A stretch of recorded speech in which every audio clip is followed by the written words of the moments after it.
There's obviously a lot to talk about after that game, so forgive me if I just talk about N'Golo. Was he injured, and how concerning is it that that's potentially 2 injuries in the space of less than a month?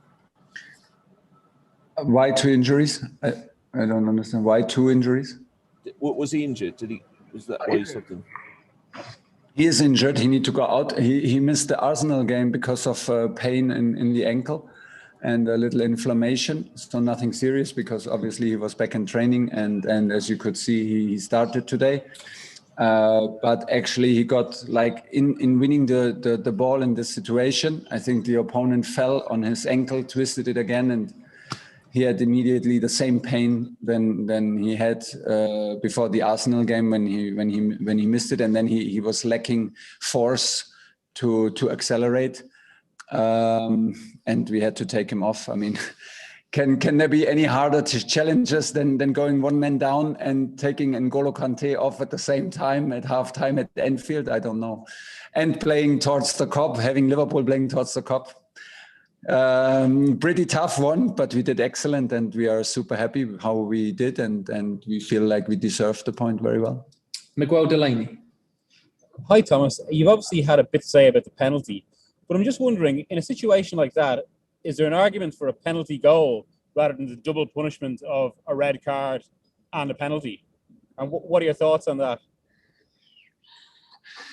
Well, I think, double punishment is always super hard, and it's a bit of a spoiler for the game. But I think it's the rule. Like, I think, no, if the referee says he denies a clear goal with his hand, nobody knows if the penalty is a goal. I mean, you get a big chance, but you don't get the goal actually back. So I don't like these early red cards. Of course, not at Liverpool when we play, but in general, it's for me a bit a spoiler of the game. Nobody, I think, wants to see that for 45 minutes. They want to see a high-level game.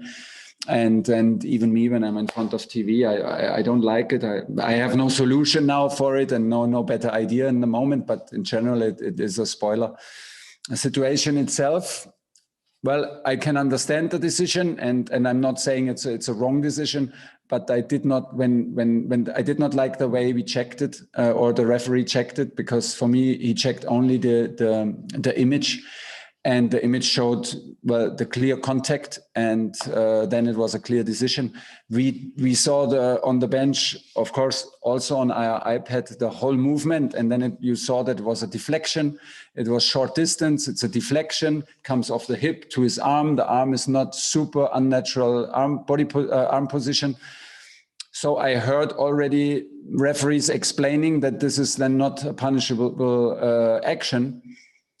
Maybe if I would have wished for a longer consideration, a longer thought, and a better view on the whole situation, maybe he would have taken the same. I think it stays a grey situation, and it could have maybe taken the same decision. And we have to live with it. I think and I can live with it, that some decisions stay in the responsibility for the referee in the moment. It was today against us, and we did the very best of it, because it was very, very tough. Okay, last one on today's game before we do a Mondays. Nizar Kinsella. Hi, Thomas. Andreas Christensen was given the man of the match. Probably could have been given to anyone, really. But just how important is he in your future plans? Because there's some noises that he's going to sign a new contract. And I just want to ask about Pulisic as well. Is it with his COVID situation? Can you explain that? His COVID situation? Pulisic. Pulisic. Christian is released today. So this is pretty much the explanation. He's released from today and will go to national team. And if he can provide the negative tests, of course. But today is the day where this can happen. And then he will go to national team and hopefully play and get some minutes back in his legs.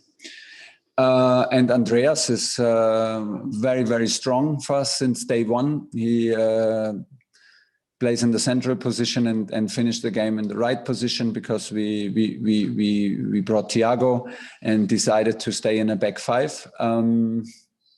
Very strong. He is super talented. He loves Chelsea. He's a Chelsea boy from the academy.